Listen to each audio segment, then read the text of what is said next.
Good morning. Good So my morning. name is Giuseppe Vitiello. I'm director EBLIDA, and I'm now interviewing Steen Bording Andersen, who is one of the members of the EBLIDA committee. And good morning, Steen. Good morning, Giuseppe. Nice to see you. Yeah. So I will ask you a few questions, and the very first question concerns COVID-19. And we know that your libraries were a little bit closed and reopened. And what did the COVID mean for Danish libraries? Yeah, it needs, first of all, the physical close down. It was done in a day. So it was a very rapid decision to take. And we are organized in 98 municipalities. So they did it on their own way all over. But more or less, it's a strong community. So they look to each other. And of course, they also have some national guidelines. But very quickly, we found out that we should provide something for the users of the library. So we established. We have e-books and e-lending quite a lot in Denmark, but we managed to double the loan from e-books in this period. Some of the libraries even started up some book package arrangements where you can on the web order some books, get to the library, get the books, and deliver them again after a period. They need to go to a quarantine, but it was also something that the Danish users of library they really liked. So in a month or two, the libraries were one of the only cultural arenas opened for the public. So they managed a lot, and they also in many municipalities organized a telephone hotline for especially students who needed some guides for their exams and for reading up for them. So I think in a way the Danish library system really showed how flexible and full of good ideas it is. So they manage quite well. But of course, there's a lot of things we can't do. Libraries are, as quoted from many in many ways, it's not just a place for lending out books. It's also a place for people and people gathering, and that was of course closed. And it is still in some Right. It's still not fully opened. Right. And taking stock of this experience, how do you see Danish library future after the COVID crisis? I think it's more digital. We have many new loaners coming in, just loaning, collecting ebooks, and also using our other services online. And it's in some respects very good, but it's also essential for as I see libraries and the function of libraries, that the physical library should be a very powerful arena for meeting. We are in Denmark and in many places in Europe a very digital community, but we also need to meet people physical. Right. Yeah. So it's a little mixed. So I think it's a very good thing that a lot of people now see the libraries as very modern, very flexible, and very accessible. But we need also in the next year or two to focus a lot of bringing back the people to the libraries. They are not coming in full numbers now. Yeah. And about the economic problems, I mean, do you feel that there will be problems, budgetary problems for libraries? Yeah, there's a big problem, because if you lend out a lot of ebooks and you still have your physical collection, then there's a big pressure on the material, the account for material, and we have a talk with the authors and the writers, and they fear, with good reason, that that we maybe have a lack of new physical material, because we don't have the spending. We have talked to the Ministry for Culture and some politicians to say that maybe we should have an extra fund for this these extraordinary spends, but they haven't really responded. But we have some talks anyway, because it is a very big problem if the budget is to it is a pressed budget we have now, because of course it costs a lot if you have the double of ebooks. Right. Right. Yeah. Right. So, as you know, EBLIDA wishes to promote a European library agenda, which is based on sustainable development goals and their implementations in libraries.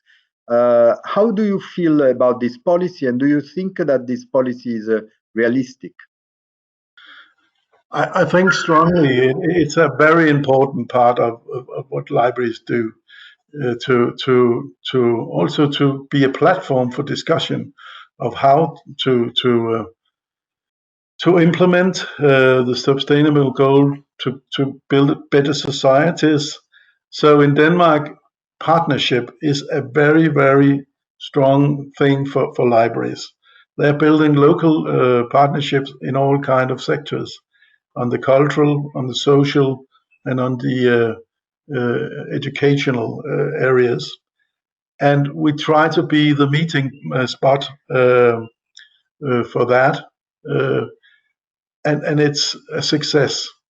And therefore, if you want to build good societies who are sustainable also in the long run, we really like to be a platform. And I see in many municipalities in Denmark, libraries are strongly connected to SDGs goals.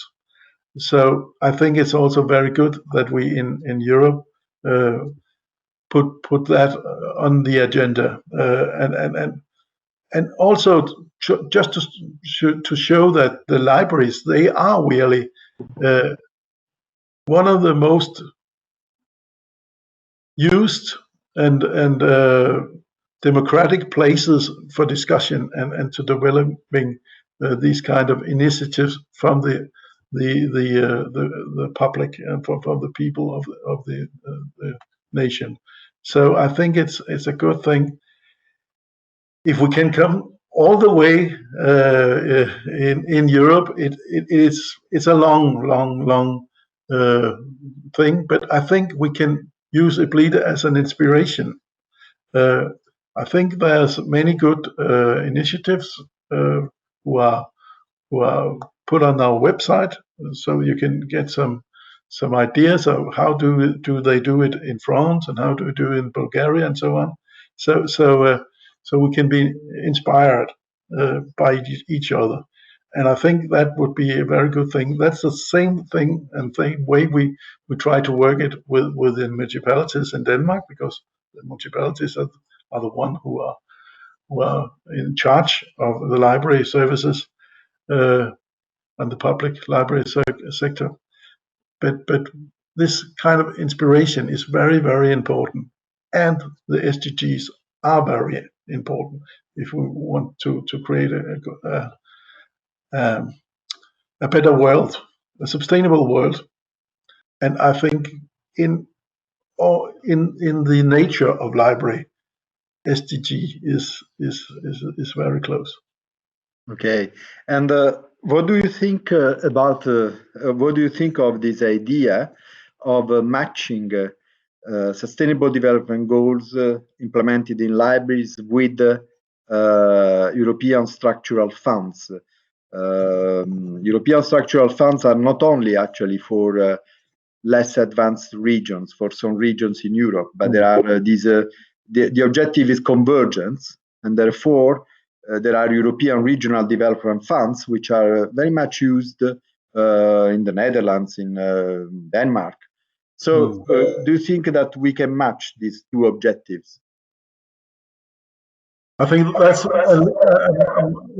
it's more difficult because as you say, it's not just for technical things and so on. And the new structure, the new goals are more for the social and educational sector. And I think in the mindset of people, people should really think: are we really the ones who could benefit of these funds? But I know, especially in the big municipalities, they are very aware that they are an opportunity, and they have some, especially or more or less only at the very big municipalities. They also will interact with these kind of funds, and they do it mostly in cooperation with other organizations inside the municipality. It could be from the social sector or the educational sector. So I think it can, but in a longer perspective, be a very good idea. And I think we should start with some very strong organization if we should do it in a Danish perspective. And we have something we call the 6 big cities, and they have a strong connection already. And I know they have strong ability to create projects that could be something that could be supported by the structural funds. So it's a complicated process, but I think it's good that we started, and I think it's a very important thing that we.